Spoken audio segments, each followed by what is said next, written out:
Zona Psique, el podcast. Un podcast donde hablamos de ti, hablamos de tu mente. Comenzamos. Hola a todos nuestros seguidores de Zona Psique. El día de hoy estamos en un podcast más de Zona Psique. Y bueno, para el día de hoy tenemos un tema bastante especial, que es psicoanálisis y cine. Y bueno, para ello pues me va a hacer compañía y colaboración el doctor y psicólogo Armando Quintero Vilchis. Hola, ¿cómo estás, Doc? Hola, nuevamente, hola, y bueno, aquí. Yo, Carlos López. Ambos somos psicoanalistas y vamos a intervenir en este tema que es apasionante. La gente nos los pidió en alguna encuesta que hicimos ahí en Facebook. Y pues se toma en cuenta porque es la participación de la gente. Y bueno, para empezar pues vamos a hablar del lenguaje cinematográfico, ¿no? Que es lo que nos permite captar de alguna forma una representación de la realidad como la conocemos, a través pues de ciertos sentidos, que en este caso era la vista, el oído, ¿no? Y algunas otras experiencias que ya aportan los cines más actuales como el 4D, ¿no? Pero en sí mismo es representar esa parte de la realidad, que es volvernos a presentar algo que conocimos, pero que vamos a conocer desde una perspectiva diferente, que esta perspectiva será la visión del director, ¿sí? Recordando que pues el séptimo arte es precisamente una de las bellas artes, ¿no? Y que está denominada como tal. Entonces es una de las artes que necesita de la tecnología, y para ello pues también mucha gente se congrega cuando hay una nueva cinta, ¿no? Por estrenarse, o en dado caso también hubo cintas que no tuvieron su éxito en su momento, pero a lo mejor 10, 15 años después se vuelven en películas de culto. Ejemplo de esto pues puede ser El extraño mundo de Jack, que es esta animación de stop motion, ¿no? Que en su momento fue como ignorada, pero después fue catalogada como la gente la buscaba, ¿no? Y bueno, recordar que pues el cine junta fotografía, ¿sí? Pintura, literatura por el guión y sobre todo pues también la música, ¿no? Junta varias artes en una. Y yo digo que el otra arte es el arte de la percepción humana, ¿no? ¿Cómo ves? El arte de las representaciones colectivas. Exacto. Es verdad que el cine es un arte y todas las artes, de hecho todas, implican el uso de tecnología. La vez pasada ya participaba yo contigo y comentaba justamente eso, que tecnología es la aplicación de un conocimiento y que puede ser entendida simplemente como la creación de un artefacto o de un instrumento, de tal forma que una pluma pues es un instrumento tecnológico, no de punta porque no fue creada últimamente, pero una taza perfectamente, la ropa, que representan la creación o la aplicación de un conocimiento. En ese sentido, claro, todas las artes implican el uso de tecnología, pero el cine, pues evidentemente es el mundo o una tecnología que nos ayuda a representar o a crear representaciones colectivas.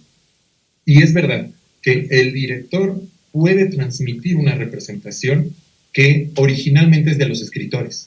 Sí, es decir, el escritor, para crear el guión, los directores, los que generan efectos especiales. Exactamente. Y no es lo mismo, por ejemplo, como bien se ha comentado, no es lo mismo leer el libro que ver la película, como dicen, ¿no? En el libro pues tienes la capacidad imaginaria de los elementos. Yo pongo siempre de ejemplo El Exorcista, ¿no? De Peter Blatty. Yo leí el libro antes de ver la película y el libro es tremendo, ¿no? La película visualmente capta, sí, muchas cosas, pero el libro es tremendo porque es la capacidad de tu imaginación, ¿no? Y bueno, la mirada cinematográfica, la mirada del director, siempre va a representar también de alguna forma a la condición humana. Y esto también lo estudia el psicoanálisis. Ese es como el punto en común, ¿no?, que tienen estos dos. Muchos ya catalogarán también al psicoanálisis pues como un arte, el arte del acompañamiento del dolor psíquico, ¿no? Y bueno, la mirada psicoanalítica en sí misma pues trata de ligar esta cuestión visible que está en pantalla con lo que no se ve en pantalla, lo que está más allá de un personaje, lo que tú sentiste a través de las emociones de tal o cual personaje. Es como suponer qué hace Spider-Man después de que no tiene nada que salvar el día de hoy, ¿no? Se pone a escuchar AC/DC o no sé, se pone a dibujar. Y es que ahí tienes razón, para que una historia de héroes tenga sentido, para que el héroe exista, siempre debe haber su contraparte. Exacto. No vamos a decir que es su opuesto, porque en realidad no es su opuesto.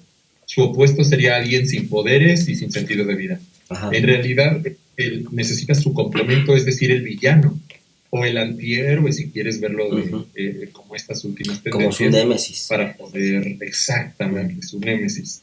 Si no existe Venom, si no existe el Duende Verde, si no existe Rhino, si no existe toda esa cantidad de contrapartes que indirectamente él perpetúa, pierde sentido que exista un Spider-Man, un Batman.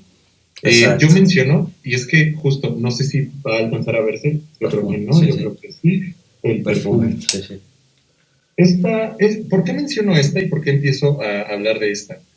Yo igual leí el libro primero, y cuando vi la película, me pasó algo que casi no me pasa en ningún momento. Ajá.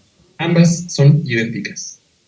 Al ver la película, el libro en sí es muy fácil de leer. Hay alguien que esté muy habituado a leer, se lo lee en una sola sentada. Uh-huh. Pero, ¿qué pasa con esta película? No hay grandes diferencias. Obviamente hay diferencias, porque el objetivo de un libro es transmitir simbólicamente, es transmitir por medio de signos escritos un mensaje, y por lo general el mensaje que se transmite a través de la pantalla es virtual. Entonces hay registros un tanto diferentes. No es que solo sea simbólico y solo sea virtual, pero es predominantemente simbólico, porque es lo que el escritor quiere transmitir y lo que tú lees. Y como sabemos, siempre se transmite más de lo que se quiere y al mismo tiempo menos. Pero ¿qué pasa con el cine? Ya hay una escena armada, ya hay una escena animada. Y entonces el espectador ocupa un lugar en ambas, tanto en cine como con los libros, ocupa una posición pasiva, porque es quien recibe la información o quien recibe aquello que ya se construyó previamente.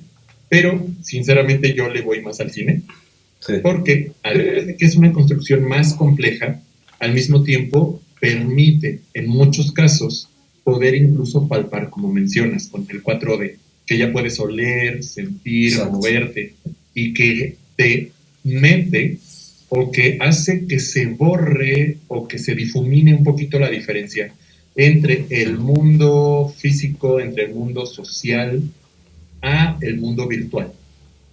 No sé si tú has visto alguna película en 4D. A mí me tocó ver Avatar, la del monito azul de Pandora. Sí.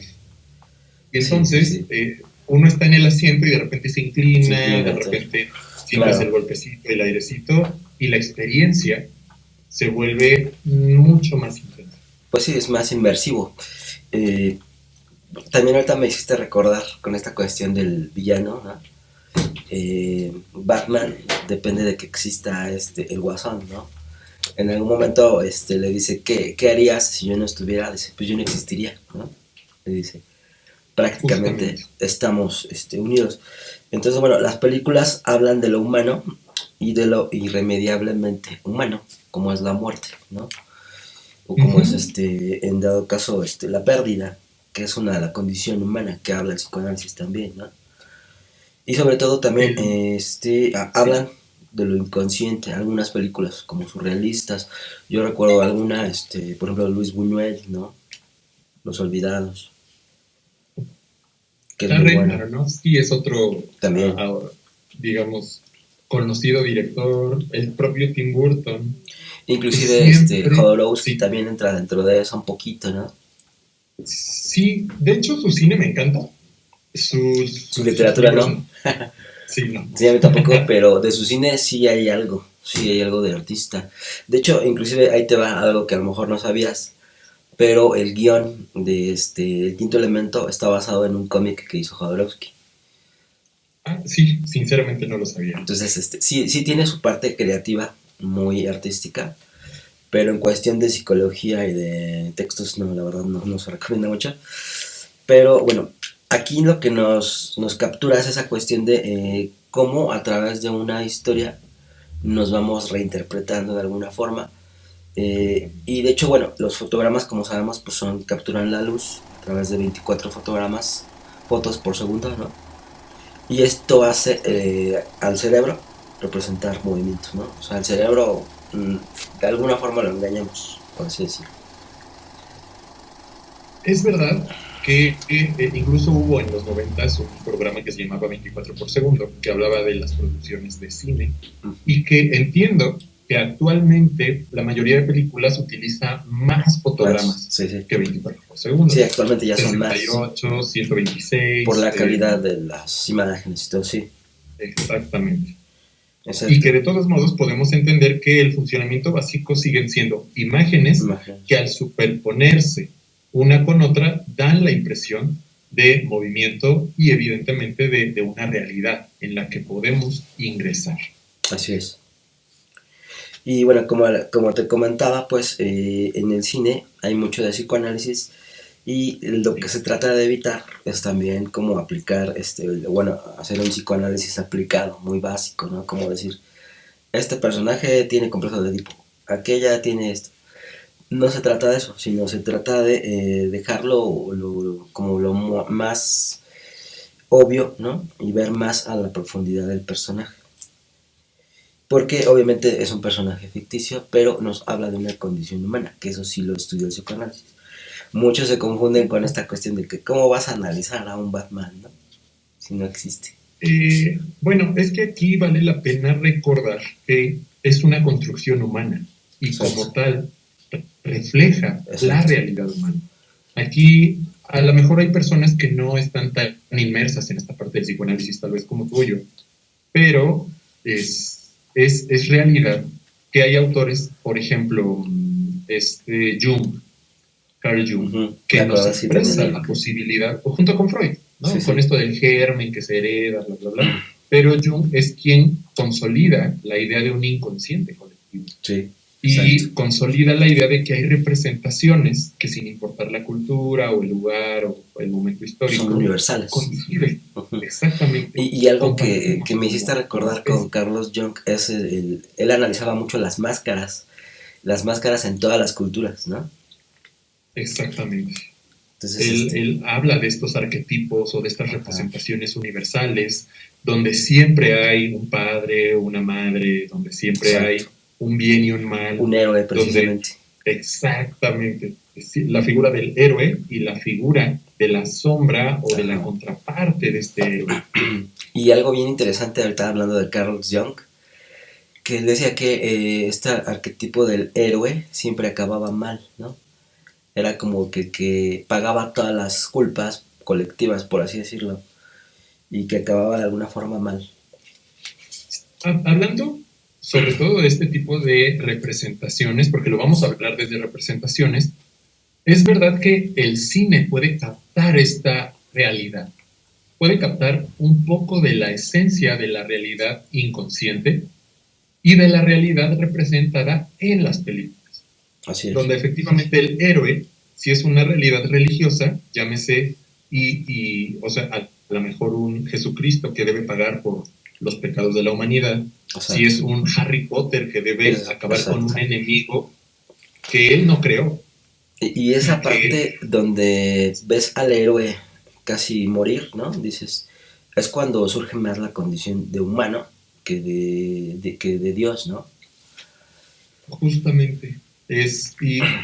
Aquí, o sea, rayamos con este tipo de producciones. No sé si estás familiarizado, por ejemplo, con actualmente muchas personas se aproximan a lo que son los doramas o, por ejemplo, a representaciones de caricaturas tipo anime. Uh-huh. Sí.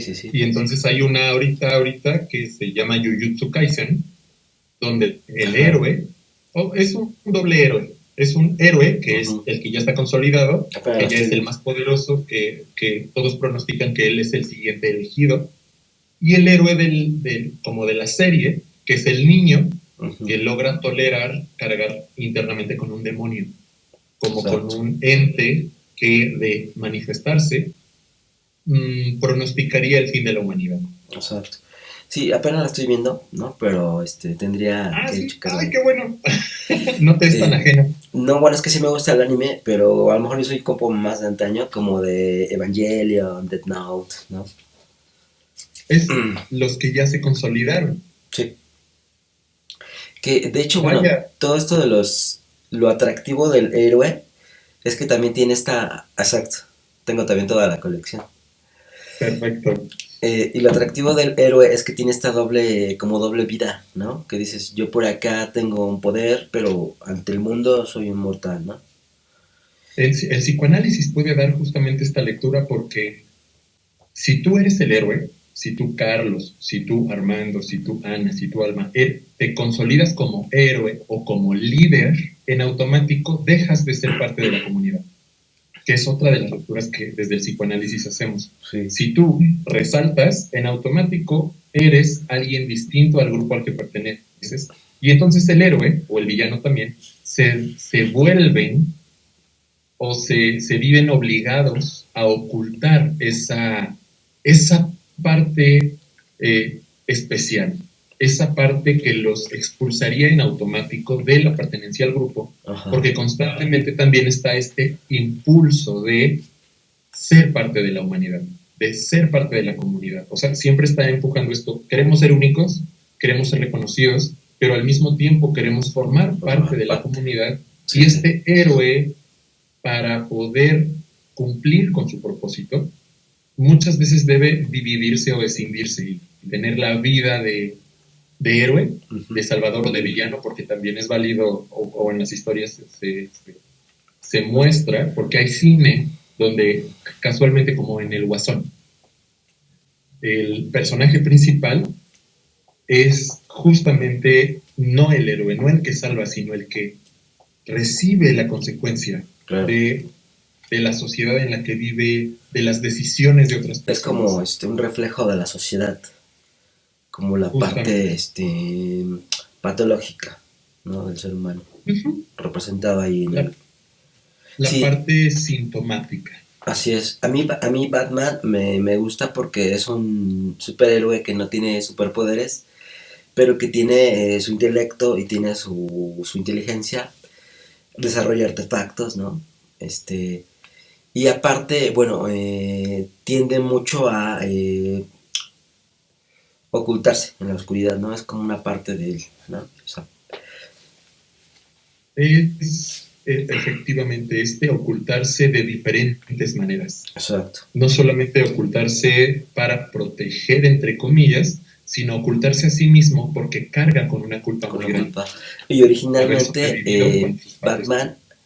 Originalmente Batman era un vampiro, ¿no? Entonces después ya lo hicieron más comercial, lo hicieron como esta parte. Digamos que Batman es no me acuerdo cómo se llama este mecanismo de defensa, condensación. Uh-huh. Entre Camazotz, que es una deidad de maya, aquí mexicana, Ajá. y el santo, que también es mexicano. Entonces, quien creó a Batman originalmente tenía gran afecto, tenía gran estima por la cultura mexicana, y entonces sí existió un héroe, no me acuerdo, es en la parte sur de Estados Unidos, o un poquito más al norte de México, que justamente luchaba y liberaba a las personas. Sinceramente no recuerdo la época, pero al integrar estas tres representaciones de que sí existió realmente, de esta representación de Camazotz, Dios murciélago, decapitador, y de el santo, se crea este primer superhéroe llamado Batman. Que ya después Bob Kane se encargará de pasarlo al cómic y todo eso, ¿no? Exactamente. Y bueno, las películas también cabe resaltar que tienen algo similar a los sueños. Cuando vemos una película, para nuestro cerebro es como si estuviésemos en un sueño. De alguna forma nos transportamos, ¿no? al escenario o a la escena, y de alguna forma nos identificamos con el personaje. Y esto lo puede saber cualquier persona que haya visto Titanic, ¿no? Yo fui a ver Titanic varias veces porque lo iba a ver con mi mamá o con mi novia, ¿no? Son representaciones que a la gente les gusta volver a ver. Sí, son representaciones, y aquí la magia del cine, tal vez la literatura en el siglo XVI, XVII, cuando comienza la ilustración y la gente comienza a leer, la lectura cobró un auge increíble y de hecho se consideraba algo malo para la salud, porque la gente de aquella época veía que la gente joven perdía su tiempo leyendo. Ajá. Posteriormente se transforma la sociedad y actualmente antes de pandemia, se consideraba que se perdía el tiempo a través de las pantallas. Del TikTok. Pero que en realidad vamos no solo transmitiendo una realidad, porque un elemento extra, y que actualmente el cine juega un papel importantísimo por lo de las telecomunicaciones, es que se le transmite a las nuevas generaciones el referente de lo que es correcto, sí, deseable, incorrecto o rechazable. O sea, y entonces lo que te muestren como el amor, como Harley Quinn y el Guasón, va a entenderse como lo correcto o como lo deseado. Exacto. Y bueno, yo digo que toda tecnología no es mala, sino su aplicación o su uso, el cómo lo des, ¿no? Y en TikTok pues puedes encontrar tanto canales de ciencia, de psicoanálisis, como pues de puras babosadas, ¿no? Entonces hay de todo. Y bueno, cabe decir que también nosotros como seres subjetivos, de alguna forma también representamos nuestra vida como una historia, como una película. Tenemos una historia, un discurso, en el cual yo sufrí, amé, gocé, disfruté, etcétera, ¿no? Y si nos damos cuenta, esta historia siempre tiene como eje central al héroe, o como eje central a la propia persona. Exacto. Y esto se refleja en las producciones de cine donde los héroes pugnan por definir quién va a ser el líder, por definir a quién se va a considerar al otro o al enemigo. Así es. A quién se le va a ayudar y a quién no. Y se juegan esta lucha que la mayoría de personas vive en su día a día como la pugna o la lucha por la aceptación, por el rechazo, por el amor, exacto, por el odio, y todas estas novelas que constantemente nos acompañan, sobre todo en México y en Latinoamérica. Sí, es a donde iba a comentar, ¿no? Que, por ejemplo, el cine de oro en México, pues es esta mujer abnegada que sufre todo, ¿no? Y que todo lo perdona por amor. De alguna forma es como la heroína, ¿no? Que todo lo tiene que soportar. Y en el caso del hombre es como que el valiente, el que todo lo asume, el que defiende a la familia, etcétera, ¿no? Exactamente. Y que en ese momento histórico, 60, 70, 80, aquí en México, fungían como ideales. Exacto. De ser hombre, de ser mujer, de ser mamá, de ser hijo, y mucha gente que no coincidía con esos ideales también se vivía rechazada. Sí, así es. Y bueno, nosotros como seres humanos pues siempre necesitamos historias, ¿no? Desde antes que existiera el cine, la literatura y demás, antiguamente se contaban historias alrededor de una fogata, ¿no? Se transmitían de generación en generación, que es lo que conocemos como mitologías, pero si tú transformas las mitologías, pues las puedes transformar en cómics, en películas, ¿no? Es una forma de transmitir una historia. Son formas de transmitir representaciones colectivas, exacto, tanto individuales, pero también colectivas, porque están inscritas en un contexto y en un momento histórico. Así es. Es como cuando me dijeron, ¿no? El primer cómic que existió en la historia, pues son los jeroglíficos egipcios, ¿no? Porque de alguna forma ahí están para representarse a través del tiempo y que alguien los pudiese entender, ¿no? Entonces cuentan una historia de lo que sufrieron, de lo que vivieron, ¿no? A partir de ahí es como el cine puede representar o puede traer como presencia una ausencia. Puede traer como presencia entes, seres o situaciones que no existen en la realidad, pero que pueden entenderse como una realidad. Y que sí, tú escuchas a personas aficionadas a un tipo de cine en particular, novelas, por ejemplo, acción, anime, historia, y que te das cuenta que la realidad en la que se construye su subjetividad sistematiza de estas representaciones. Sí. Y algo bien curioso, por ejemplo, en Estados Unidos el grande del cómic, pues es el que creó a Spider-Man, ¿cómo se llama? Ay, se me fue. Viejito, Stan Lee, no me acuerdo. ¿no? Gracias. Bueno, Stan Lee creó muchísimos personajes, ¿no? El primero de ellos fue el Capitán América, que ahí hacía una representación de lo que era Estados Unidos, como si hubiese vencido a Hitler, ¿no? Cosa que no hicieron en realidad, pero de alguna forma fantasiosa ahí lo representaban en el cómic. Que después, bueno, él empezó a configurar lo de Spider-Man poco a poco porque el editor le decía como que esto estás loco, ¿no? ¿Cómo vas a publicar un hombre araña, ¿no? Eso no va a pegar.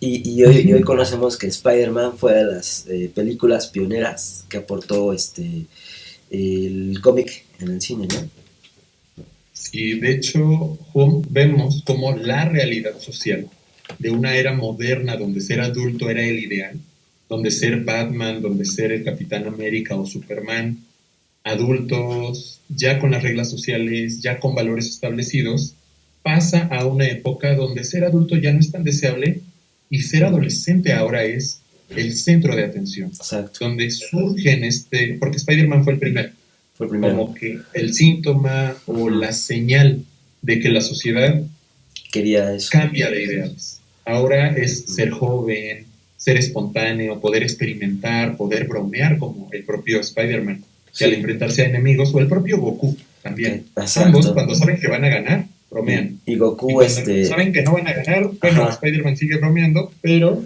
muestra cómo nos permitimos, incluso tú y yo, siendo adultos, hablar de anime, hablar de videojuegos, hablar de aspectos o de los cuales estaban vedados, estaban prohibidos para un adulto en el cine de oro mexicano, ¿no? en los 80, 70, 60, donde ya deberías de ser maduro, deberías de emborracharte más, a lo mejor ser infiel. Y creo que actualmente la adolescencia se ha extendido un poco por esta cuestión que dices, ¿no? Generaciones anteriores a la nuestra, pues ya les surgía por salirse de casa a los 20 años, ¿no? A lo mejor generaciones actuales pues se quedan más tiempo en casa con papás, o a veces dura más ese periodo adolescente en el cual quieren pues volver a conocer, volver a salir a conciertos, me voy a hacer un tatuaje, voy a comprar la nueva serie anime, ¿no? Los referentes de cómo construimos lo que es ser adulto, ser adolescente, ser hombre o ser mujer, Exacto. Se van transformando, y en las representaciones, como en esta película que me encantó, Barbie. Salió este año, y justo Barbie fue polémica, fue un boom, ¿no? Porque marca este cambio. Ya no es como tener que quedarse con Ken, de hecho es cuestionarse sobre lo que quiere y amorosamente decir, quiero esto o no quiero esto. O sea, en esa película en particular, yo le comentaba a un amigo que lo fui a visitar justo saliendo de ver esa película. Ajá. Fui a visitar a un amigo, pero nos fuimos en taxi a su casa y yo le decía, es que Barbie representa cómo es la transición de ser niña a ser adolescente mujer y adulta mujer, porque marca la parte de lo que es el interés, el saber o querer tener un novio de manita sudada, novio de, bueno, ya son las 8, ya me tengo que ir a mi casa. De amor cortés. Ajá. A tener o buscar algo distinto, una relación más formal, más sexual, y aparte pero también entender que no va a ser su prioridad porque quiere trabajar. Ajá. Quiere no solo ser validada, sino validarse a sí mismo. Ajá, es algo muy importante, ¿no? Barbie fue un boom y también fue una de las películas más esperadas de la historia del cine. Creo que se esperaron 10 años, ¿no? Para ver esa película. Entonces, sí, es algo que, bueno, aporta en el mundo del cine mucha difusión. Pero, por ejemplo, yo no me imagino a alguien gótico yendo a ver Barbie, ¿no? Depende mucho también de estas cuestiones culturales. Y de la aceptación, también de la aceptación, porque había muchos en el cine, pues que iban siendo hombres vestidos de Barbie, ¿no? Y de alguna forma, sin ser criticados, la mayoría. En su mayoría, porque también hubo algunas críticas. Pero, ahí vamos a reafirmar los estándares culturales. Y exacto, Barbie reafirma que de preferencia debemos ser atléticos, jóvenes, adolescentes, de piel clara. O sea, ajá, sí reafirma estos, o sea, tiene muchos aspectos positivos y uno de ellos es mostrar cómo siempre va a haber rasgos o características que vamos a buscar como ideales a así es. poseer o a tener. Por eso mucha gente que se considera prieta, por ejemplo, va a buscar, y lo digo abiertamente porque soy color cartón, pero busca productos para aclarar la piel, para Sí, que no se le vean las pecas, que no se le vean las canas, que no se le note algo que considere panza, por ejemplo. que Una actualmente condición está lo más busca. abierto a eso, ¿no? O sea, el hombre Exacto. hoy se cuida más, ¿no? Que hace una década. Ah, bastante, porque hace más de una década, fueron hace como 20 años, Sí, un hombre que se bañara y que se perfumara era considerado metrosexual, por sí. ejemplo, y era un adjetivo despectivo, ¿no? De cómo un hombre va a cuidar Y su si se higiene. cuidaba Y además, era considerado homosexual, porque decían, ah, este cuida mucho. No quiere tener panza a los exactamente, 40. Algo a tener por ahí. ajá, y que actualmente en este 2023 esos referentes cambian, porque si ves a un hombre que no se baña, ahora dices que puerco. Si Sí, ves a van una cambiando. persona con un Exacto. CI o con una, digamos, con poco recorrido personal, con Ujú. pocas aspiraciones hacia viajar, hacia prepararse, hacia adquirir dinero, también se le rechaza. Y muchas producciones de cine muestran esa realidad. Sí, son, de alguna forma, son clasistas y racistas. Porque Uh -huh. yo no he visto, por ejemplo, por qué no hubo un Robocop negro, ¿no? Un Terminator negro o un Rocky Balboa moreno, ¿no? Entonces, Así sí es. son racistas y no lo aceptan. Y no lo van a aceptar durante muchas décadas. Pero bueno, aquí es interesante saber también, por ejemplo, esto de... Yo les voy a comentar por qué Spider-Man en el cómic, porque empieza como cómic, empieza a tener éxito en los adolescentes de la época. Stan Lee crea esta representación de un adolescente común, ¿no? Un adolescente Sí, que es débil, inseguro, que no sabe qué quiere de la vida, miedoso, al que todos le hacen bullying, ¿no? Pero que de repente sí. descubre algo que tiene, que le va más allá. Y bueno, con este superpoder de la araña radioactiva, pues él ya tiene algo que lo vincula hacia un mundo que ningún adolescente puede conocer. Pero ese fue como el enganche emocional, por así decirlo, para capturar a la imaginación de todos los adolescentes, ¿no? Porque es una realidad que vive, no, no diría todos, pero la mayoría de personas en el periodo de adolescencia. Sí, Sentirse juzgados, sentirse rechazados o rechazadas, exacto. el saber que si no cumplen con los estándares van a tener un lugar aparte. Y Y, aparte de este exacto. círculo, como la película Chicas, Chicas que... donde, o sea, la Ajá, chica sabe o debe adquirir los referentes, asimilarlos para poder ser valorada. exacto. Sí, todos nos habla de alguna forma de un ritual, de cómo llegar a ser algo o alguien.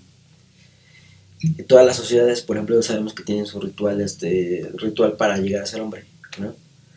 En algunas Sí, civilizaciones, para llegar a ser hombre tienes que matar a un cocodrilo, ¿no? Cruzar el lago y ahí te espera tu doncella. Te la has ganado, ¿no? De alguna forma, todas las sociedades implican o imprimen una u otro ritual. Antiguamente, yo recuerdo que muchos padres de familia decían como que pues tú tienes que conocer la cuestión sexual, te voy a llevar con una sí. sexoservidora. Y era una situación real para muchos, ¿no? Hoy actualmente ha cambiado mucho esa cuestión y son más libres, ¿no? Los padres como que ya tienden a ser más libres de ser muy duros, ¿no? En la educación de los hijos. Es verdad. Se cambia de referentes, donde ahora se empuja en algunos sectores, no en todos, pero en algunos, para que la paternidad se entienda como también eh, participativa de la crianza de los hijos, por Exacto. ejemplo. Y ahí vemos a una Ariel, donde hay un Tritón, y no hablo de la Ariel clásica. No Sino sé la... si vieron a la actual, que incluso había bromas. No la Yo vi. sí me reí cuando escuché que le dijeron la cinegrita, porque Ajá.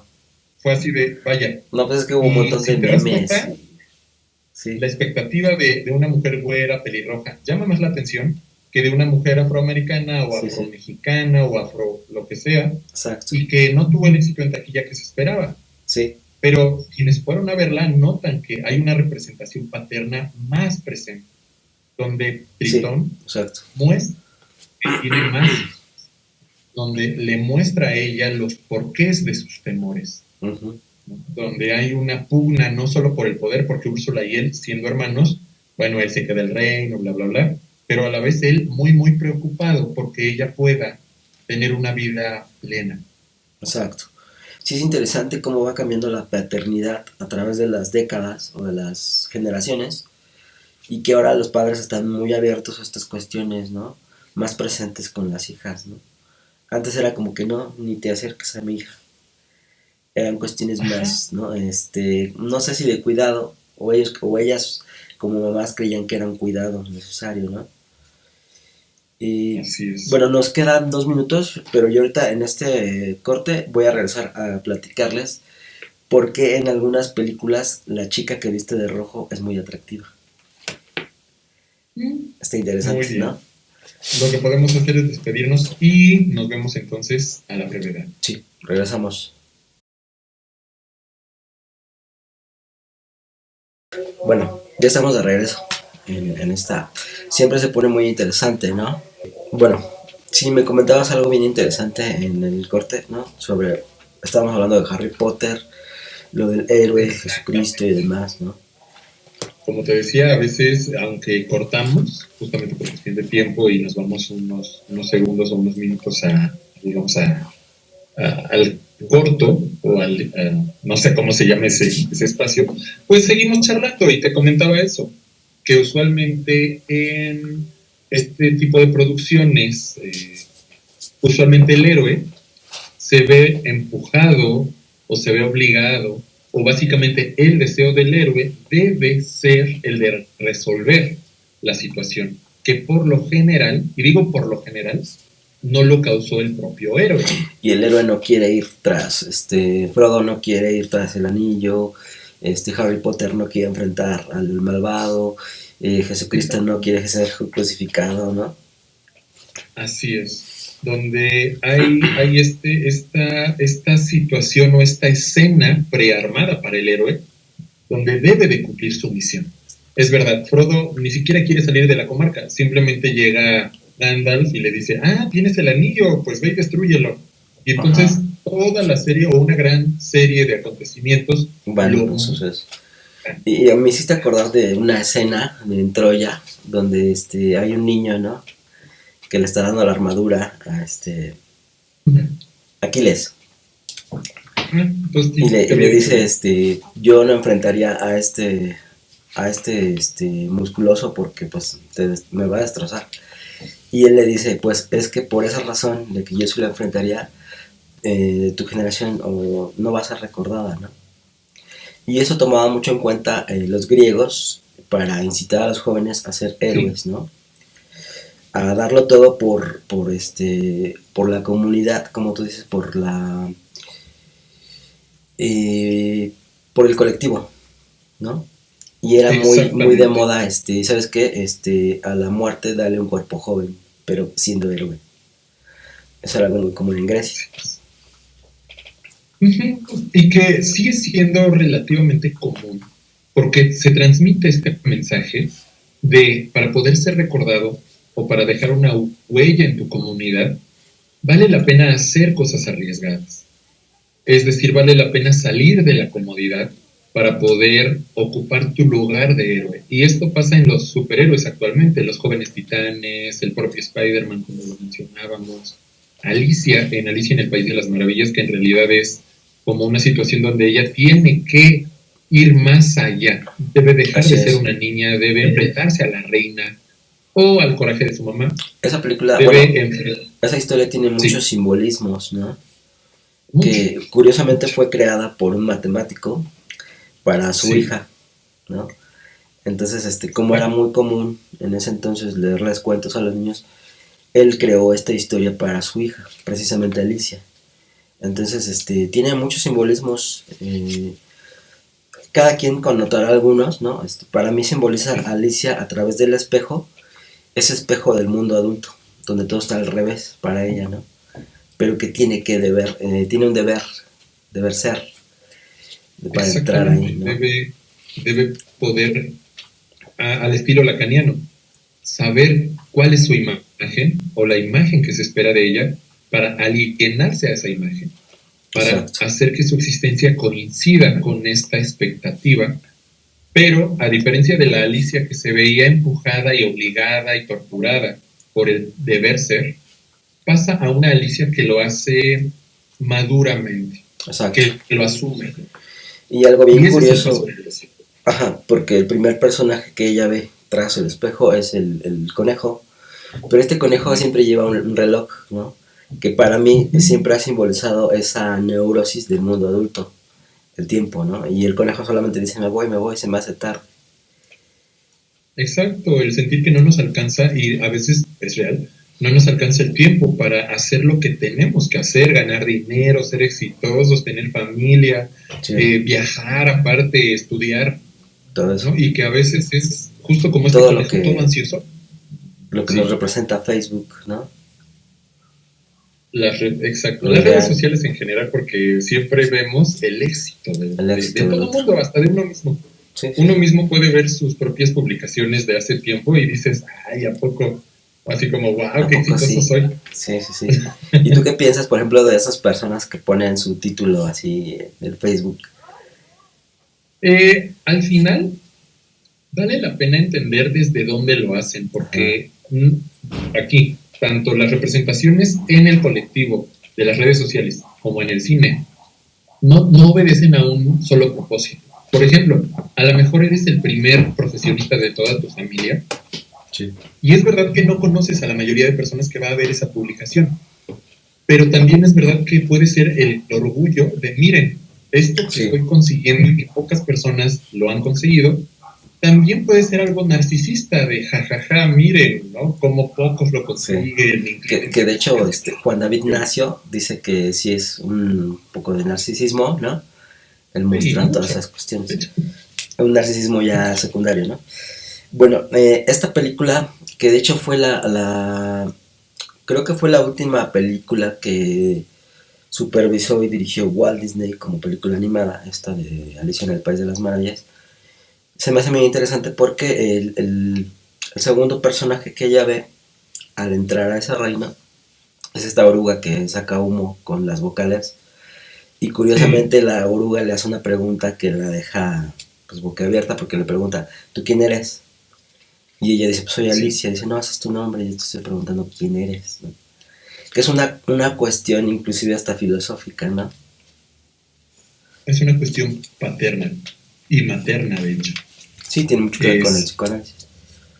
Exactamente. Ya en la película, la última, la actuada, ya le dan una representación muy paterna, una función paterna a la oruga, que le muestra lo que representa el cuestionarse, exacto, entender quién es y transformarse. Porque al final, no en la animada, porque sinceramente no recuerdo qué pasó con la oruga, porque sí la recuerdo bien, sí, no arriba de un anfillito y acá fumando, pero que al final de la actuada de la última película simplemente se vuelve una mariposa y se va volando. Exacto, eso es donde iba también, porque la tragedia como factor humano pues siempre nos ha interesado a los seres humanos desde los griegos, ¿no? Representaciones teatrales y demás, que el teatro es como una representación en su época de lo que hoy suele ser el cine. Y al final, estos héroes, al vencer todas las circunstancias o los malignos, reciben un regalo, y muchas veces ese regalo es un aprendizaje. Es entender que todo proceso lleva tiempo, que no es algo que ocurra de repente. Tal vez a Spider-Man lo mordió una araña, pero no es cualquier araña, es una araña que hizo su papá. Y que solo lo podía morder a él, que si mordía a otra persona iba a transformarse en un mutante araña. Exacto. Sin conciencia. El propio, y que cuando tiene a un padre, lo vemos en las últimas representaciones de Spider-Man, que es Iron Man, que lo protege, que le brinda un traje, que le favorece o le facilita transitar por caminos que el propio padre, en este caso padre simbólico Iron Man, transitó y que no le fue nada bien.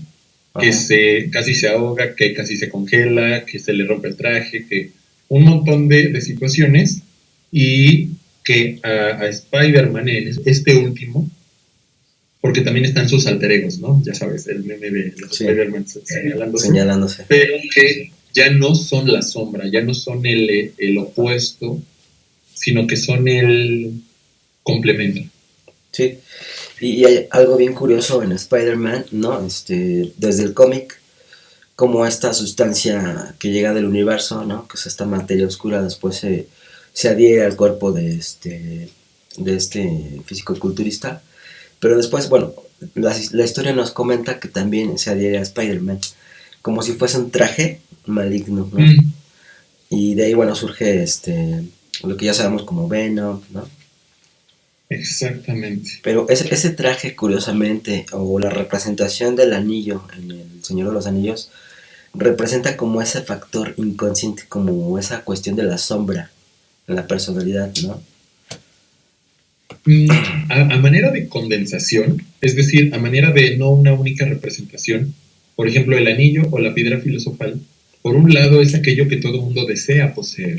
Exacto. Aquello que de tenerlo te hace la persona ya sea completa, pero principalmente deseada.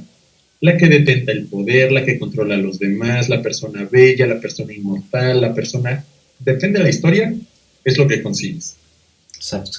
Y que al usarla o al no usarla, ejerces la capacidad de entender tu propio deseo. Y entender el control, ¿no?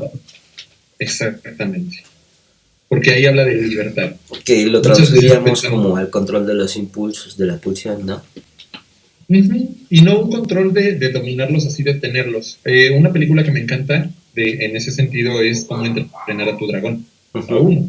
Porque los miedos y el enojo que contiene el personaje principal, que es Hippo, están condensados en ese dragón, en Chimuelo.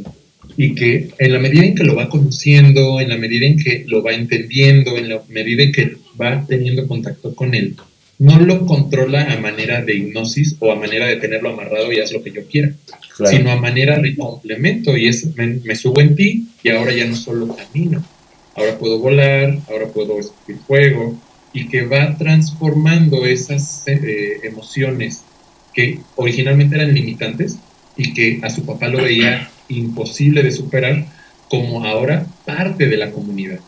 Exacto.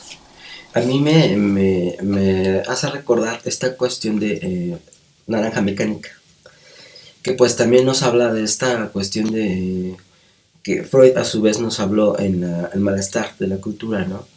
Que siempre para estar en cultura tienes que ceder un poco a tu pulsión, de alguna forma a controlarla. Y esta película se me hace un ejemplo de eso porque, bueno, este malhechor siempre anda en las calles como que con su libre pulsión, por así decirlo, ¿no? Anda violando, anda golpeando, ¿no? La sociedad trata como de acallarlo con más violencia, ¿no? Entonces es como la historia del psicoanálisis, porque de hecho por Freud conocemos hoy todas las, gracias a él conocemos las terapias, ¿no? Terapia oyente, terapeuta, ¿no? Así es, entendemos una forma diferente de vincularnos, donde, refiero un poquito a este texto del reverso del psicoanálisis, donde es posible no intentar controlar o convencer o enseñar. Exacto. ¿No? Como esto de los discursos del amo, de histérica o de la universidad, sino que buscamos que la persona, en el contacto con nosotros, los terapeutas, pueda responderse a sí misma sus grandes incógnitas, sin esperar que uno le dé la verdad. Una verdad que, pues, evidentemente no le contamos. Exacto. Que dijéramos que una verdad que sería como una verdad verdadera, cabe la redundancia, estará en el sujeto.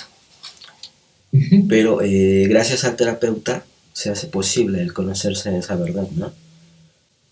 Y esta figura en las producciones de cine puede verse reflejada. Por ejemplo, está el héroe y hay una representación como Harry que tiene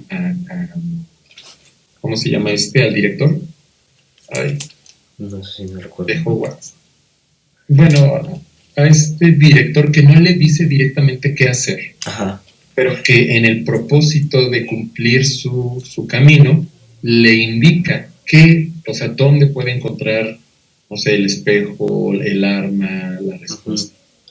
Y a fin de Donde a este cuentas, Frodo, hace ¿sí? que, a fin de cuentas, hace que el personaje confíe en sí mismo, ¿no? En sus habilidades, en su conocimiento interno, por así decirlo, ¿no?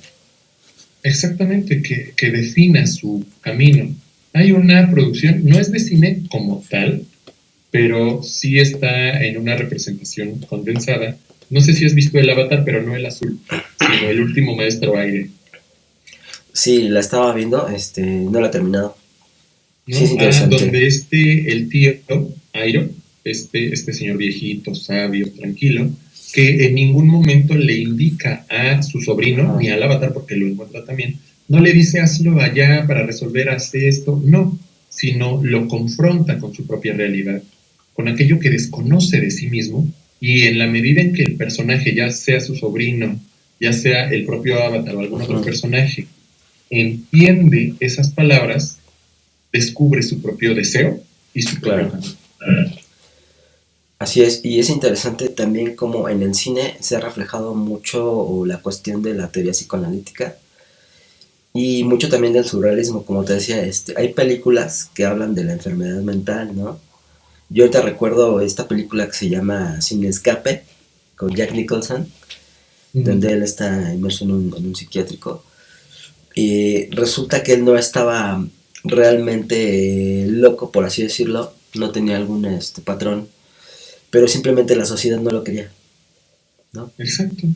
Como Y lo entonces recluía. podemos ponerle una etiqueta de criminal o de loco a alguien Uh-huh. para excluirlo de la sociedad. Exactamente. Y bueno, otras películas, ¿no? Que yo recuerdo, Yo podría mencionar la película Melancolía. No sé si Melancolía, llegaste a ver película cierto. Melancolía desde 2011. Se supone que es de terror. A mí no me dio miedo, me aburrió mucho. Pero al finalizar la película, entiendes cómo, no la enfermedad mental como tal, pero sí una alteración a tal grado que termina en un suicidio. Uh-huh. Es decir, simboliza toda esta parte de, ok, tiene dinero, se casa, tiene un hijo, como una parte como muy completa del deber tener, deber desear, y que Sí, de todos modos no exacto. termina por estar a gusto con su vida. Metaforiza obviamente al planeta Tierra y al planeta Melancolía como Uh-huh. dos posibilidades, como un encuentro mortal, ¿no? Exacto. De muchas personas. Eso es interesante, ¿no?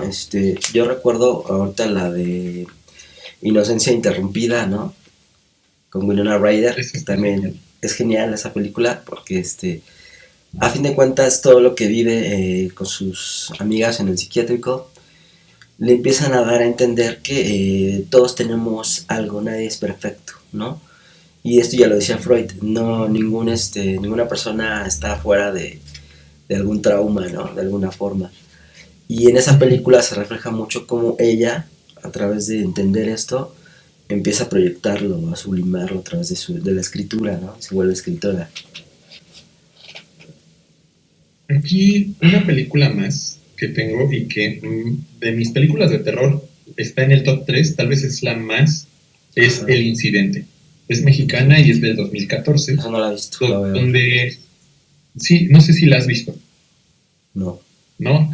Vela, porque no hay ni un monstruo, Ajá. no hay una criatura, no hay más que un no saber qué está ocurriendo y que al final de la Esas son las película, porque no mejores. es nada aburrida, al final de la película al espectador lo hace dudar de la realidad, te hace Ajá. dudar de si estás vivo o no, te hace dudar de si lo que estás percibiendo es parte de una realidad, mmm, digamos, Tangible. comprobable, continua, o solamente un espacio alucinatorio. Exacto. Eso es súper interesante, cómo las películas nos hacen repensar la vida, ¿no? O repensar lo que vivimos, porque de hecho están construidas de eso, de la experiencia humana. Entonces, por eso nos reivindican tanto, ¿no? El psicoanálisis pues tiene un saber, y ese saber lo revela a través, cuando se hacen análisis de películas, revela este saber de lo que se ve más allá de lo simple, de lo aparente en el personaje, ¿no? Como te decía, es como, como lo invisible, sí, que no se ve tan fácil. Es lo invisible, pero a la vez lo cotidiano. Me evoca mucho a este texto que ya sea que se llame Lo Siniestro o Lo Ominoso, que justamente muestra este fenómeno mental de descubrir en lo cotidiano aquello que es ajeno. Uh-huh. De descubrir en escenas, justamente en el cine, vemos escenas irreales, pero a la vez muy cotidianas. Vemos a situaciones, emociones, personajes que sienten, viven, se transforman. Exacto. Y que al mismo tiempo pasa como en esta serie Juego de Tronos, ¿no? Alguien te empieza a caer bien y se muere. Alguien que no debería continuar, continúa. Ajá. Sí. Como reflejo del caos en el que vivimos y que nos hemos hecho como sociedad más conscientes, sobre todo a partir del inicio de la posmodernidad o de la pandemia COVID. Sí, que es ahí donde muchos criticaban al arte, ¿no? Pero se dieron cuenta que gracias al arte también nos ayudó a sobrevivir mucho tiempo de encierro. Algo sobre la alteridad, ¿no? Es muy importante mencionarlo porque conocemos la alteridad, o sea, a través del otro. Aprendemos también ciertas cuestiones a través del otro. Esto lo dice Freud. Inclusive vamos conociendo la muerte, ¿no? A través del otro. Porque dice Freud, la mente no se concibe a sí misma como mortal. Eso es muy interesante. Y las películas nos representan esta cuestión. Freud dice, las obras cinematográficas son como aliados y no como objetos. De esta forma reconoce la alteridad en las películas, ¿no? Y los puntos de unión entre el espectador. Sí, entre el espectador y el personaje. Así es. Y podemos aproximarnos a la posibilidad de elaborar como esta parte. Es verdad que la muerte como tal es irrepresentable, porque hay ciertas representaciones mentales que hasta que se experimentan pueden incluirse en el repertorio personal. Y por ejemplo, si alguien muere, si muere verdaderamente, es una muerte donde ya no regresas. Exacto. O sea, es la muerte, porque si a alguien se le paró el corazón por unos segundos, si alguien se ahogó pero sobrevivió, si alguien tuvo hipotermia, no hablamos de una muerte verdadera, hablamos de pequeñas muertes, muertes que no son la muerte y que únicamente experimentándola podrías tener una representación de ella. Por lo tanto, ninguna persona. Me hiciste acordar de esta película que se llama El lado oscuro del corazón. Esta película argentina, canadiense, ¿no? Donde curiosamente incluyen muchos poemas, ¿no? De Olivero Girondo. Y es muy interesante esa película porque este cuate es un publicista que renuncia a todo y se dedica a ser poeta. Y empieza esa búsqueda del amor, porque realmente cree en el amor, en encontrar esa mujer que vuela, ¿no? Y en ese transitar, él se encuentra a una mujer siempre vestida de negro que se le acerca y le dice cosas. Y hasta que después le cae el 20 de que es la muerte, ¿no? Y ella le dice, es que no te puedo llevar porque todavía dices algunas palabras que me lo impiden, ¿no? Y al connotarnos más en la película nos damos cuenta de que esas palabras es que él cree todavía en el amor, en la mujer que vuela, precisamente. Esa película es muy, surrealista. A muchos les encantará y otros la odiarán, ¿no? Tiene ahí sus dos vertientes, pero está estructurada en la palabra. Es algo muy interesante. En la palabra y en esta representación de la vida contra la muerte. El amor contra la muerte, ¿no? Interesantísima película. El Eros y el Tánatos. El Eros y el Tánatos. Entonces cuando ya aproximas un poco... Ajá. Cuando aproximas un poco la teoría a a estas representaciones artísticas que son el cine, ves las películas de otra forma, ¿no? Correcto. Vemos o podemos, nuevamente, no hay una interpretación única, verdadera de las producciones artísticas, porque al final obviamente es un arte. Solamente el escritor, dirás tú, ¿no? El escritor sabe el por qué escribe eso, ¿no? El escritor puede dar una interpretación de su propia obra, pero siempre se va a complementar de las interpretaciones que dé el espectador. Porque el arte, el séptimo arte, no es arte ni ningún otro tipo de arte, escultura, escritura, dibujo, pintura y todo eso. No es arte si no tiene un impacto en el espectador. Exacto. Y si no lo hace pensar y repensar. No le moviliza. Exacto. Y bueno, yo con esta parte final me gustaría que dedicaras unas últimas, conclusión o demás. Pues yo nada más cerraría con que la fascinación por el cine es la fascinación por las historias, ¿no? Ya lo decía Galeano, que los científicos dicen que estamos constituidos de átomos, pero sin embargo creo que estamos construidos de historias, ¿no? Yo cerraría con eso. Es verdad. Es entender cómo nuestra realidad y cómo la construimos se forma de diferentes elementos, tanto personales, familiares, sociales, culturales, y que se va enriqueciendo o se va complementando. Exacto. Y me hiciste recordar también esta otra frase de Lacan: lo real siempre es contado como ficción. De alguna forma tiene que ver con esta representación, ¿no? Justo, son representaciones y como tal nunca están acabadas. Entonces siempre tenemos algo que decir y de lo que digamos siempre va a haber algo que no se alcanza a transmitir. Así es.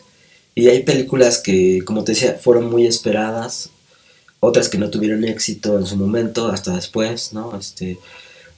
Ejemplo, Star Wars, la primera película, tuvo un éxito fenomenal, estuvo un año en taquilla, ¿no?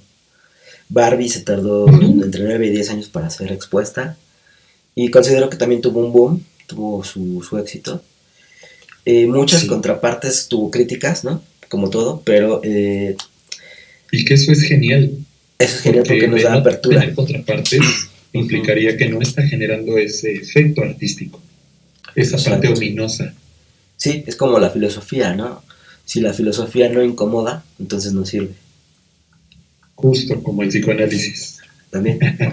Entonces, bueno, de eso, pues de eso hablamos el día de hoy, de películas y psicoanálisis, y espero pues les haya gustado. Pues ya nada más para cerrar, nos dejas tus redes sociales. Claro que sí.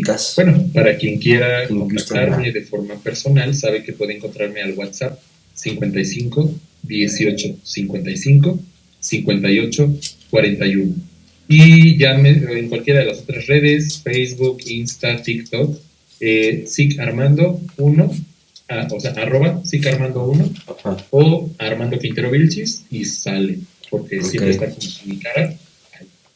Y bueno, en mi caso, pues me pueden encontrar en Facebook como Carlos López Psicoanalista y en Instagram como carlos.lopez.psicólogo. Y pues yo ofrezco terapia en línea y también presencial aquí en Toluca, Metepec. Estamos viéndonos en la próxima emisión y pues que el psicoanálisis los acompañe, ¿no? Claro que sí. Excelente. Pues ya recta final del año. Sí, así es. Y bueno, pues por ahí les tendremos una noticia de un nuevo colaborador. Andrés Puerto. Es verdad. Ya podré ver también los programas que tengas con él. Y seguramente próximamente también alguna colaboradora en puerta. Ok, pues adelante. Muchísimas gracias. Nos vemos.